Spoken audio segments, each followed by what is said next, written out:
Good morning, everyone. I'd like to call this meeting of Veterans Affairs and Emergency Preparedness Committee to order. Representative Gens, could you please lead us in the pledge?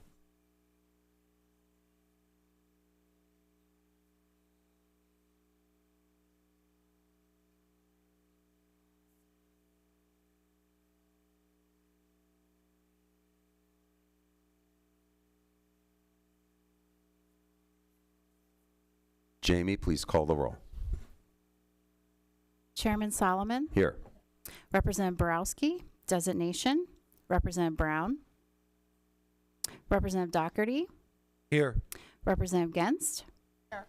Representative Haddock, designation, Representative Ingalls, Representative Monroe, designation, Representative O'Mara, designation, Representative Pielli, designation, Representative Sappi, Representative Scott, designation, Representative Takak, designation, Representative Webster.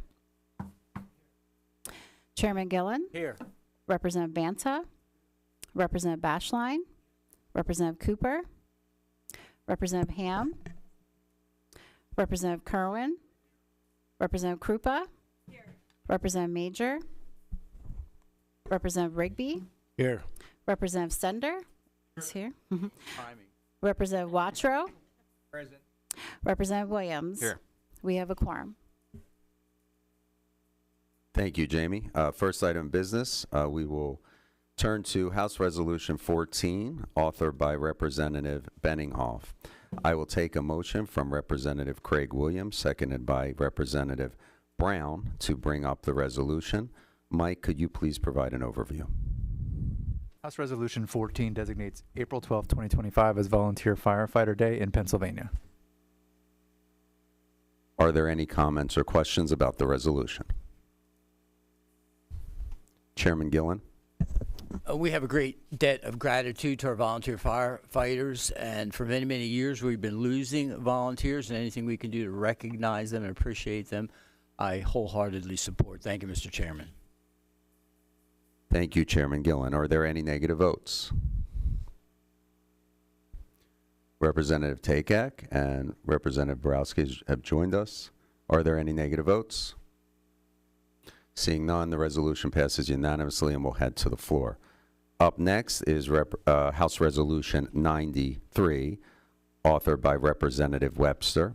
I'll take a motion, I will take a motion by Representative Stender, seconded by Representative Doherty, to bring up the resolution. Representative Webster, please, your remarks. Thank you, Mr. Chairman. Just briefly, this is an effort to make sure we're doing the background, the analysis, and figure out how we might kind of goose junior ROTC programs in our high schools that have sort of fallen by the wayside. They don't have nearly the interest in across the high schools, and the programs that exist have fewer volunteers that are learning at that age. And as Rep. Williams and I were talking before this committee meeting, the children of military members take interest in these things, but because we have an all-volunteer force today, there are gaps, and there are entire communities that don't create a young man or woman who are interested in the military service or even a career. And this is just a quick way to let's get the numbers, let's understand where Pennsylvania is in terms of junior ROTC, and then with that in hand, maybe we'll come back someday and say we can do better. Thank you, Representative Webster. Are there any comments or questions? We're joined by Representative Monroe. Chairman Gillen. It's an exceptional program. Berks Countyans take advantage of it in a number of the public schools in Berks, and I believe we passed this out unanimously in 2023, if I'm not mistaken. There's no reason why we shouldn't do the same today. Thank you, Mr. Chairman. Before we end, just got word that Representative Brown wants to make a remark. Representative Brown. I just want to say I appreciate this resolution. With all going on in Philadelphia, I think that our young people need another option. So thank you, Representative Webster, for this consideration. Thank you. Are there any negative votes? Seeing none, House Resolution 93 moves to the floor for consideration. Next, we will bring up House Bill 799, authored by Representative Deasy. I'll take a motion from Representative Webster, seconded by Representative Sappi, to bring up House Bill 799. Is Representative Deasy here? Mike with an explanation on House Bill 799. House Bill 799 provides information to workers at the work site about how to access veterans benefits and support. Are there any questions or comments about the bill? Was there a comment? Sorry. No. Okay. Chairman Gillen. This product is passed out of the committee. Looking forward to movement of it once again. Thank you, Mr. Chairman. Thank you, Chairman Gillen. Are there any negative votes?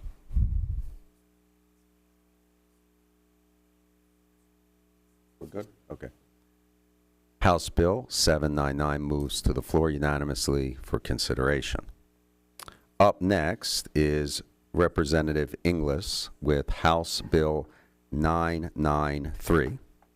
I will take a motion from Representative Watro, seconded by Representative Kerwin, to bring up the bill. Representative Inglis, your remarks, please. Thank you. Of a veteran-owned business logo and develop an application for its use and display. For many veterans returning from their honorable service, it's a natural transition to utilize their leadership skills by becoming entrepreneurs in our communities. I believe a veteran-owned logo will not only show community members the continued contributions of veterans in our local economies, but it will also give consumers the chance to support veterans in a direct way, giving thanks to those who have given us so much. This bill will also allow the DMVA to include a voluntary donation space on the logo application in which veteran-owned businesses can choose to support the Veterans Trust Fund, supporting veteran service organizations and county VA offices. Any fraudulent use of the logo will result in a misdemeanor of the 3rd degree, with fines collected also going to the Veterans Trust Fund.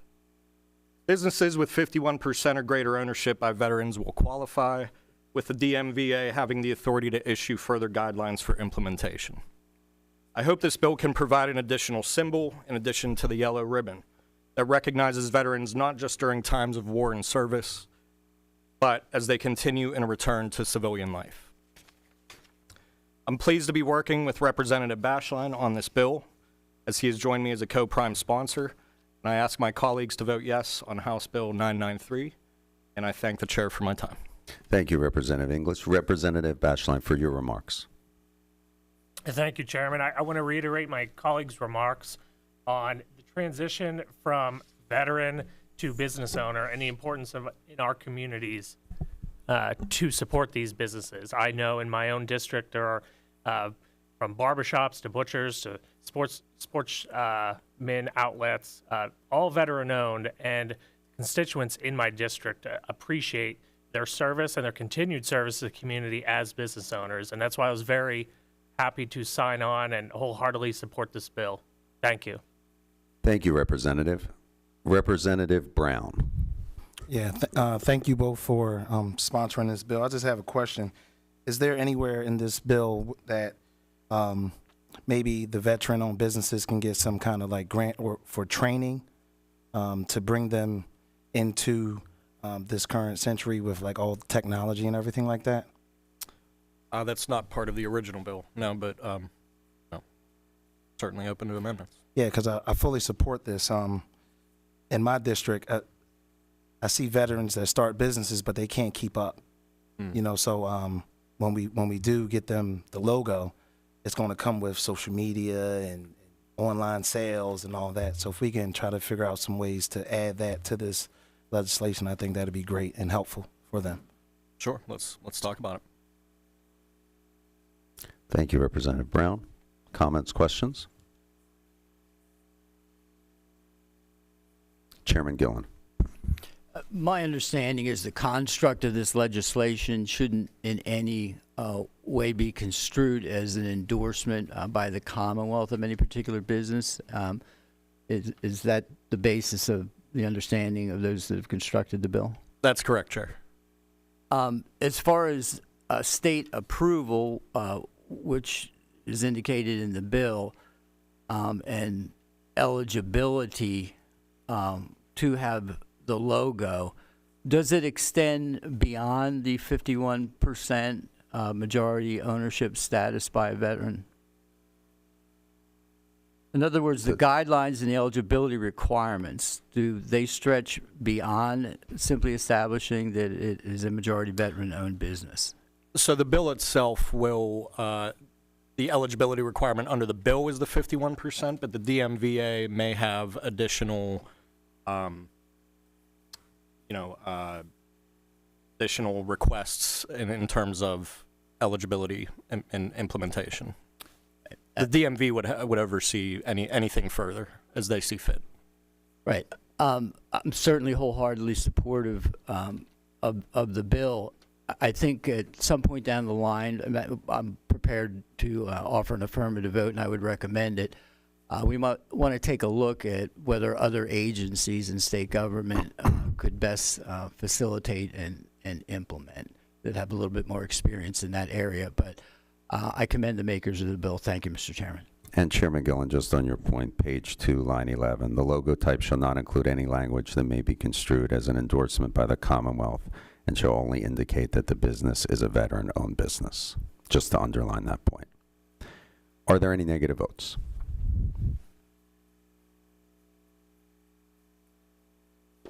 House Bill 993 moves to the floor for consideration unanimously. Next up is my bill, House Bill 877. I will take a motion from Representative Takak, seconded by Representative Rigby, to bring up the bill. Before we get to the underlying bill, I would like to bring up an amendment authored by Representative Doherty, Amendment 00194. I will take a motion by Representative Borowski, seconded by Representative Banta, to bring up the amendment. Representative Doherty on the amendment, please. Thank you, Chairman. This amendment is pretty simple. It requires the Joint State Government Commission to study other states' emergency grant programs for small businesses and to make recommendations. In simplistic terms, we're asking to conduct a study to see how our neighboring states respond to an emergency crisis. I only think that's the best way possible for us not only to learn, but to improve. So thank you, Chairman. Thank you, Representative Doherty, for this amendment. Are there any questions or comments on the amendment? Chairman Gillen. Makes sense. I plan on supporting it. Thank you, Mr. Chairman. Thank you, Chair Gillen. Are there any negative votes? Seeing none, Representative Doherty's amendment 00194 is adopted into the underlying bill, House Bill 877. On the underlying bill, after the tragic plane crash in Northeast Philadelphia, our community came together and we really saw neighbors helping neighbors. And in the weeks that followed, we've seen a lot of needs from mental health, housing, food security needs from individuals. But we've also seen a lot of needs from the business community. There are about 5 to 6 businesses that have really been impacted in a big way.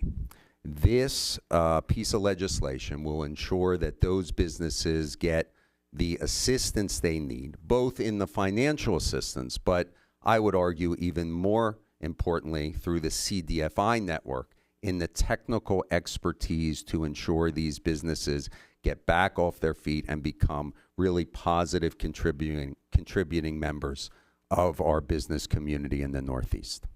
Thank you. Are there any questions or comments on the underlying bill? Chairman Gillen. Thank you, Mr. Chairman, and thank you for taking the leadership on this. I think the eyes of the world were literally riveted on Northeast Philadelphia in the wake of that tragedy. I think it's appropriate In the aftermath of the loss of life, we look at loss of business opportunity, closures. I understand there's still some businesses that are boarded up there.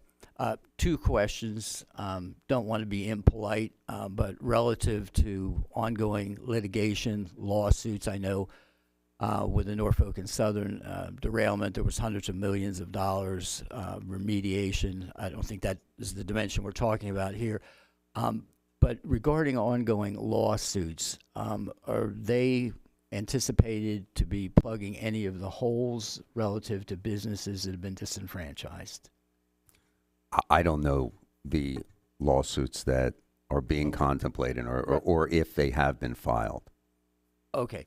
And then secondly, relative to establishing a need, eligibility, and distribution, just in a broad sense, because, we have a fiduciary responsibility here. No, I really appreciate the questions. I really think this will be a very targeted, lean program that will focus on those 5 or 6 businesses, those small businesses that were really devastated by the tragic incident on January 31st and just need a real quick injection of resources to become productive. So this is an attempt to do that. Thank you. And I want to re-emphasize my commendation to the first responders, to those local government officials in Northeast Philadelphia that jumped right in there to help. Thank you, Mr. Chairman. I appreciate that. Are there any negative votes? House Bill 877 moves to the floor unanimously for consideration. House Bill 877 as amended moves to the floor unanimously for consideration. Our last item for consideration is my bill, House Bill 1001. I will take a motion from Representative Stender, seconded by Representative Monroe, to bring up the legislation. On the same theme, this legislation would exclude the,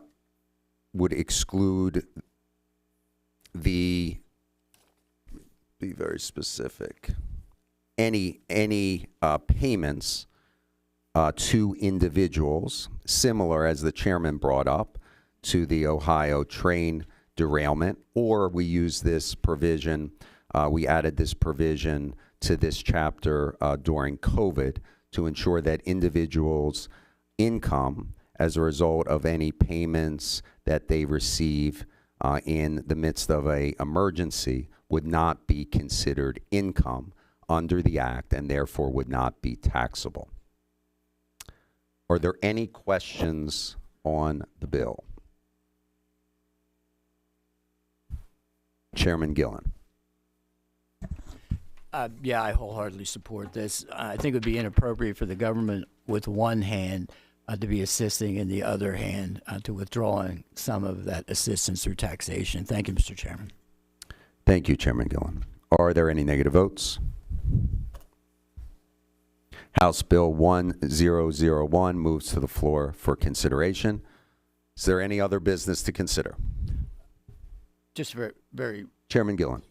briefly, want to recognize Representative Kerwin, who has just been appointed to the Keystone State Challenge Academy Advisory Council. I think I got that mouthful out correctly upon the recommendation of the Majority Leader. Thank you, Mr. Chairman. Congratulations. Thank you, everyone. This meeting is adjourned.